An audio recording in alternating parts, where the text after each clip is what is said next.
Yeah, it's been a bit of a long day, hasn't it? I would encourage everyone to visit Oriental Bay, though, when the weather's good. I'm actually from New Zealand, so please don't hold it against me that I said it's from Australia. And the sand actually from Oriental Bay is from where I'm from, down south, around Nelson, so enjoy it. But I'm here to talk about a bit of a study I did when I was working with Professor Dept about wound healing after surgery in people with EB. So I just wanted to thank Deborah for having me and the Australian Blistering Diseases Foundation for supporting the ethics application for this study, and as well as the participants involved.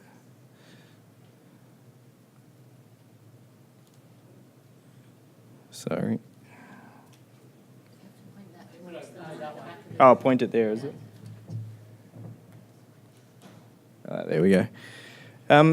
So really how this all started is, I did a research fellowship with Professor Morrell, and we got called about a patient who was booked to actually having some life-saving cardiac surgery, and the team called us about advice about this, and they're actually not too keen to do the surgery because they're concerned about the healing in the skin. We of course said that, that's mad, do the surgery. But I think it was a good outcome in the end. But that sort of made us think, how many people have been biased, I guess, because of their EB in terms of the surgery and not being offered surgery because of this. So I had a bit of a look at the literature, and there really is limited evidence that people with EB heal worse after surgery than people without EB. And actually, in our experience, people did heal up very well after surgery, seeing quite a few patients with EB while I was there.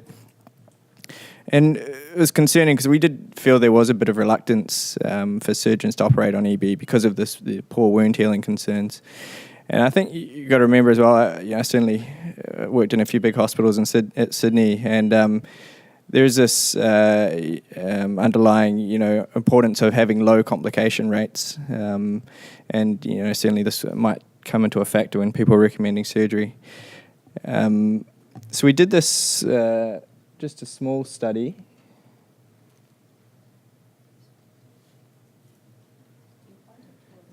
Oh, to the back of the room, is it? Right. So we recruited patients from Australia and New Zealand from the Australian National Diagnostic Laboratory database for EB and the registry there, which Professor Morrell has kindly made. And we asked participants to complete this questionnaire. So this contained 18 questions about a patient's experience of having surgery and healing and how it all went, really. So the response rate was quite low, and I think this is because there were quite a few people who probably didn't have surgery, so didn't return the questionnaire, as well as the changing contact details within the databases. They're not sort of routinely updated. But 46 patients completed the questionnaire for a total of 94 surgeries, 28 with EBS, 4 with JEB, and 14 with dystrophic EB. Now, the number of surgeries per patient was ranged from 1 to 6, with a median of 1 per patient. And the most frequent surgery was an excision of a skin cancer, followed by various different musculoskeletal surgeries. 5 participants after 7 surgeries had blistering at the wound site, and all of these patients had a generalized form of EB. And all of these, except 2 of these patients, felt that it impaired wound healing.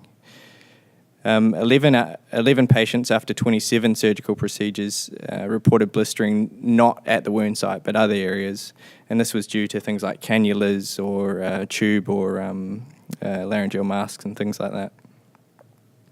4 patients reported wound infections requiring antibiotics, and only 1 person, after 1 surgery out of all of this, reported wound dehiscence. So that's when the wound opens up. And this was a 71-year-old lady who had dominant dystrophic EB, who had an open appendectomy when she was age 7.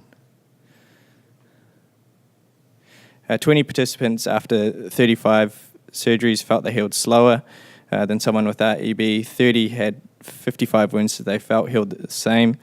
3 patients had 5 wounds which they felt healed faster. And interestingly, in 26% of people, the post-operative wound healed with a keloid or a hypertrophic scar. So interesting, that sort of over-exaggerated wound healing.